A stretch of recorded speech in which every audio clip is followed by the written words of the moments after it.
Doing zucchini noodles are very simple. The side with the little blades on it, there's your zucchini noodles, just that simple.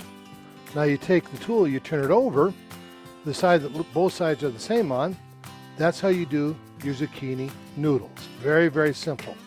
Now, if you ever get confused, if you wanted this and you got this, turn it over. If you wanted this and you got this, turn it over.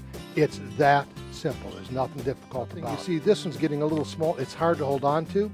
Well, instead of holding onto it and getting my fingertips, I'm going to put it on a cutting board where I can keep going through like this and getting the noodles on it. Or you can do like I like to do, pretend like you went to chef school, grab a fork, grab a knife, put it in there, and I can keep going literally all the way down to the cutting board, and I don't waste anything, including my fingertips. You waste absolutely none of it. It makes it very simple to always be safe. Yes. So it works very well. With the zucchini, this is your soft spaghetti noodle. Put that in the salad, put that in the veggie slaw. What I do with that, my base for a lot of things I eat on my diet, is I'll do that zucchini and I'll turn around, put it in a saute pan, a little olive oil, a little garlic, 90 seconds. At 2 minutes, you've overdone it. At 90 seconds, you can use it for spaghetti. You can use it for chicken cacciatore. One of my favorite things is take a couple of fish fillets, 3.5 minutes aside, whatever flavoring you want on it, whether it's shore mix or lemon pepper or blackened or jerk, whatever you want to do on it. Then put a little on here after the fish is done for 90 seconds. Put the fish on it about 10 minutes from the time you started cooking to the time you're at the table eating dinner. Makes it really, really simple. One side is peeling and slicing. You can do it forward, backward, left hand, right hand, overhand, underhand like the politicians. Slide it back and forth for you're doing your rosettes, decorative hors d'oeuvres, that sort of stuff on it. Turn it over. There is your carrots. Just that simple. Now they don't call it carrot noodles. They call it julienne, but there's your julienne noodles. Just that simple. Zucchini and carrots are both considered fairly soft in the world of produce. Butternut is definitely not soft. Your butternut's about as hard as you can get and still make it edible. You can peel it just this easy. You take the tool, you turn it over, there's your butternut noodles. Now I can take these noodles and toss them into a salad or a veggie slaw and eat them raw right now. Or my personal favorite, toss that into a saute pan with a little olive oil, a little garlic. That'll be hot and ready to eat in 2 or 3 minutes instead of the hour or 2 it takes to bake a butternut. Now, if you like an al dente spaghetti noodle instead of the soft one like you do with your zucchini, instead of doing this for 2 or 3 minutes, keep in that saute pan for 4 or 5 minutes. Now you've got all kinds of good things you can do with a spaghetti noodle with your butternut. It's very mild flavored, just like your zucchini is. Your potatoes on here, you're peeling it in either direction. If it's too hard to go, don't worry about doing it in both directions like I do on there. Just go in one direction until you're comfortable with it. And you can turn around. There's your slicing for potato chips, au gratins, scalloped potatoes, that sort of thing. You turn the tool over. Now I'm getting hash browns. And I can do sweet potato hash browns just as easy as I do regular or sweet potato chips, just as I do regular ones, even though sweet potato is about as hard to deal with as that butternut is.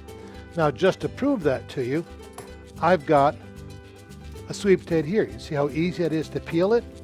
Turn around, there's your sweet potato hash browns. Now, a little treat I discovered, you cook sweet potato and turn it to mush, same thing with the butternut, I won't eat it. I love it raw though.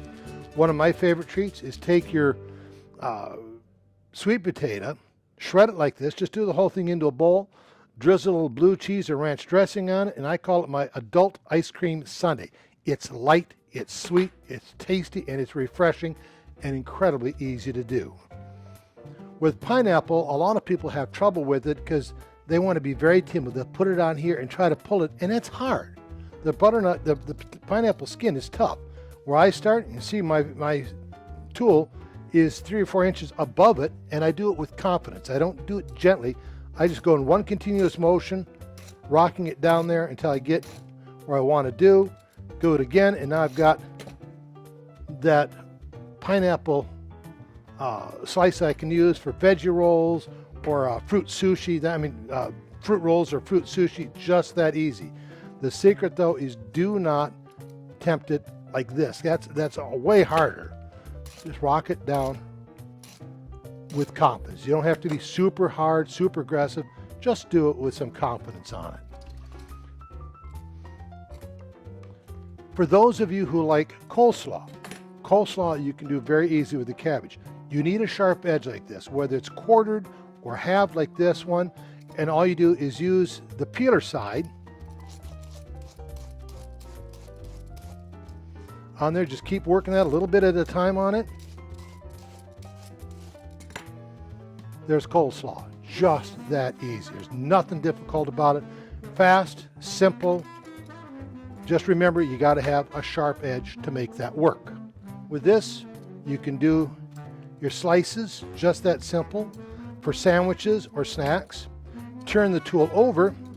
There's your shredding. This is Swiss cheese, so it's a little bit tougher. There's your shredding. There we go.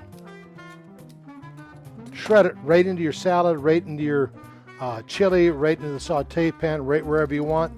Just that simple. Now with the tool here, the best ever spiralizer, it's very easy to peel, as you can see. Just make sure you don't have your finger down there because you're going to nick yourself. Just do it this way, all right? That's simple on it, and all I do is just pass that over the top, and I don't get anything on it. No extra on it, and I don't care how soft that is, I can peel it. If you've ever done raw ginger, when you do ginger, it's a pain in the neck to work with because it can be very fibrous. But with this, it's very easy to do, all right? What I always do is I will peel just a little bit at the end. I don't want to peel all of it because you don't eat more than just a little bit at a time. Just peel a little bit on it. You take a piece the size of a quarter, anywhere from a dime to up to a quarter, eat it raw. It'll break all that sludge, all that stuff in your gut, and you get rid of it over time on it. Ginger raw is one of the superfoods among superfoods, and this way it's very, very easy to do. Now, a lot of the shows that I do, I have a decorative rosettes on the table from the cucumber. A lot of people say, how do you do that? It's very simple. Cut one end off, take either your potato eye tool or your pineapple eye tool, and just do that all the way down, all the way around.